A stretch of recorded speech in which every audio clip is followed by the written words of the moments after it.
Friends, welcome back to Amanda's Bookish Adventures. It is day 5 of Bookmas. Here are 10 fantasy books that I need to read. So we got, mostly you'll be staring at my computer screen, but I'm just going to read the list and then you'll stare at my computer screen. So we have Kings of the Wild, The Bone Season, She Who Became the Sun, Jade City, The Jasmine Throne, The Shadow of Gods, Son of Storm, Sister Song, Ray Bear, and The Wolf of Orin.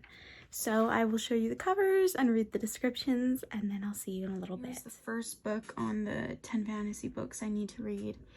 Clay Cooper and his band were once the best of the best, the meanest, the dirtiest, the most feared of mercenaries, the side of Heart Wild. Their glory days long past, the mercs have grown apart and grown old and fat and drunk, or a combination of three. The ex-bandmate turns up at Clay's door with a plea for help.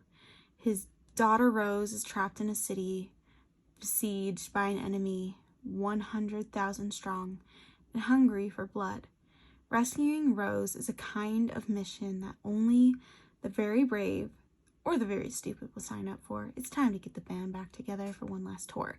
And I've been wanting to read this for years, but they did announce, because this was a duology, there is a third book in the series that I don't think is coming out next year, but there is a third book coming out eventually.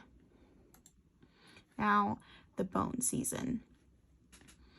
The year is 2059. 19-year-old Paige Mahoney is working in the criminal underworld of Scion, London, based at the Seven Dials. Employed by a man, Jackson Hall, her job to scout for the information by breaking into people's mind. For Paige is a dream walker, a clairvoyant, and in the world of Scion, she commits treason by simply breathing. It is raining the day she changes for her life, or changes forever. Attack, drug, and kidnap, Paige is transported to Oxford, a city kept secret for 200 years, controlled by a powerful otherworldly race. Paige is assigned to Warden, a rap knight with mysterious motives. He is her master, her trainer, her natural enemy. But if Paige wants to regain her freedom, she must allow herself to be nurtured in this prison where she's meant to die.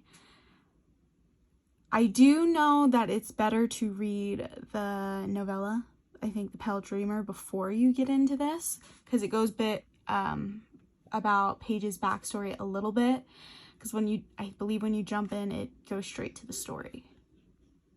I have a text message. Here the sun. It says Mulan meets the Song of Achilles, an accomplished poet debut of worn destiny sweeping across epic alternate China. I refuse to be nothing. In a famine-stricken village on a dusty yellow plain, 2 children are given 2 facts. A boy, a greatness, a girl, nothingness. In 1345, China lies underneath harsh Mongol rule for the starving peasants of the Central Plains.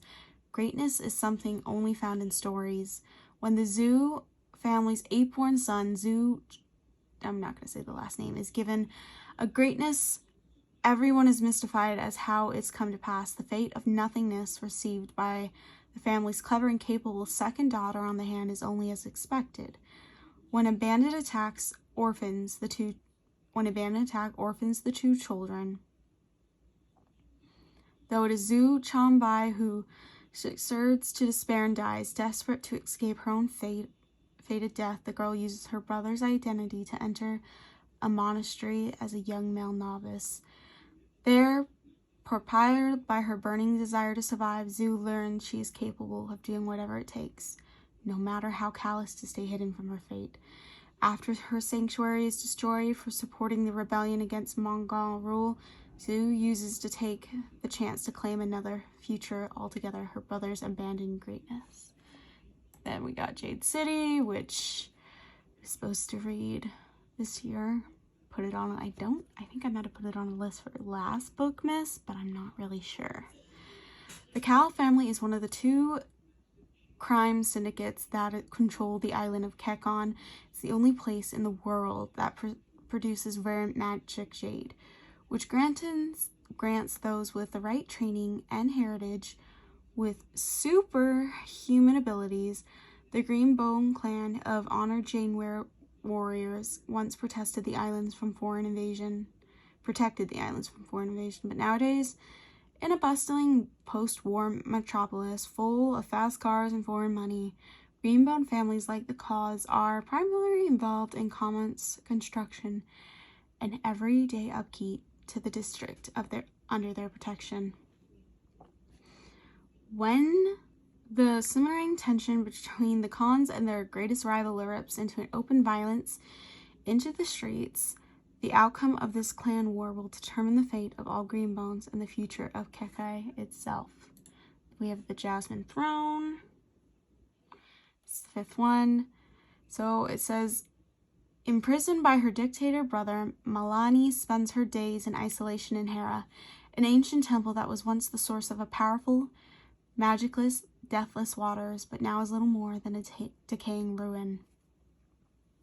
Priya is a maidservant, one among several who will make the treacherous journey to the top of the Hera every night to clean Malani's chambers. She's happy to be an anonymous drudge so long as it keeps everyone from guessing the dangerous secret she hides. But when Malani accidentally bears witness to Priya's true nature, their destiny becomes irrevocably tangled. One is a vengeful princess seeking to dispose her brother from the throne. The other is a priestess seeking to find her family. Together, they will change the fate of an empire. Then we have the Shadow of Gods. After the gods warned and drove themselves to extinction, the catalyst of their fall shattered the land of Virgo.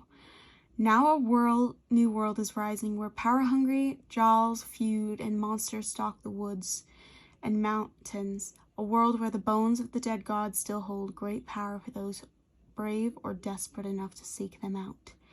Now, as a whisper of wars echoes across the mountains and Freud's fate follows in the three footsteps of three people: a huntress on a dangerous quest, a noble woman who has rejected the privilege in pursuit of battle fame, and a thrall who seeks vengeance among the famed mercenaries known as the Bloodsworn. All three shape the fate of the world as it once more follows under the shadow of the gods. I will be right back. On a storm.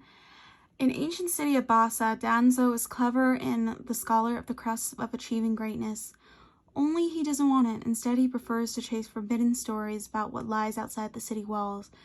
The Bassa elite claim there is nothing of interest. The city immigrants are sworn to secrecy. But when Danzo stumbles across a warrior wielding magic that shouldn't exist, he puts on a collision course with Bassa's darkest secrets. Drawn in the city's hidden history, he sets out on a journey beyond its borders, and chaos is left in its wake of his discovery that threatens to destroy the Empire. We have Sister Song, and I believe this one's a standalone. My sister is heartbroken on the river, and the river it took and bore away. In ancient kingdom of Dominaria, there is old magic to be found in the whisper of a wind, the roots of the trees, and the curl of grass. King Kandor knew this once, but the land has turned from him, calling instead to his three children. Riva can cure others, but she cannot seem to heal her own deep scars.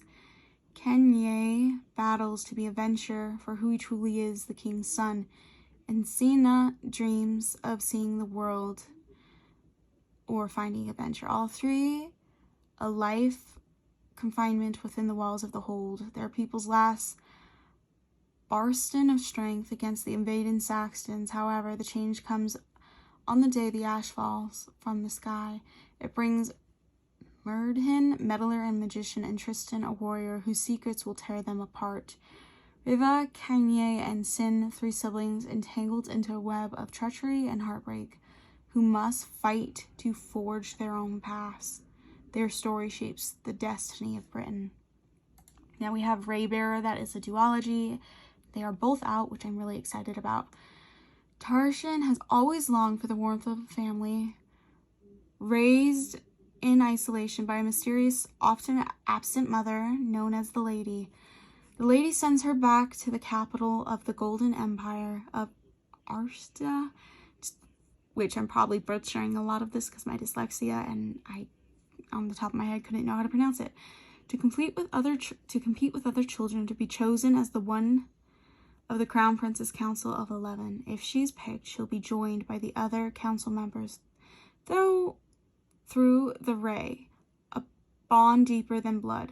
The closeness is irresistible to Tarshi, who has always wanted to belong somewhere. But the lady has other ideas, including a magical wish that Tarshi is compelled to obey. Kill the Crown Prince.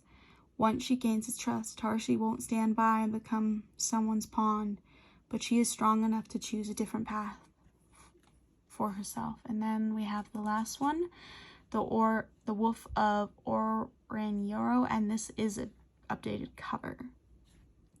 So it says, I murdered a man and made my husband leave the night before they crowned me. Born under the crumbling tower of Oren-Yaro, the Queen Tylin, I'm just going to say Tylin, was the shining jewel, legacy of the bloody war of wolves that nearly tore her nation apart.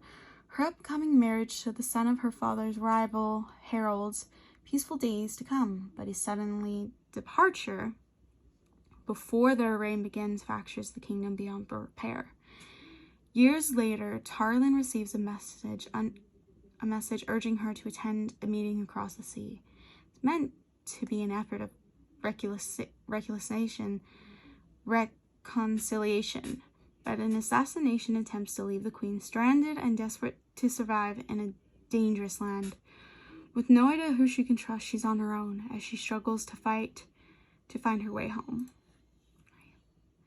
I'm actually really excited. I'm excited for all of these, but I am excited for this one the most. So that is it. I will see you for the ending, I guess, of this video. For day 5 of Bookmas. Tell me which of these fantasy books that I should read really soon. I would love to hear your thoughts. I'll see you in day 6. Bye for now.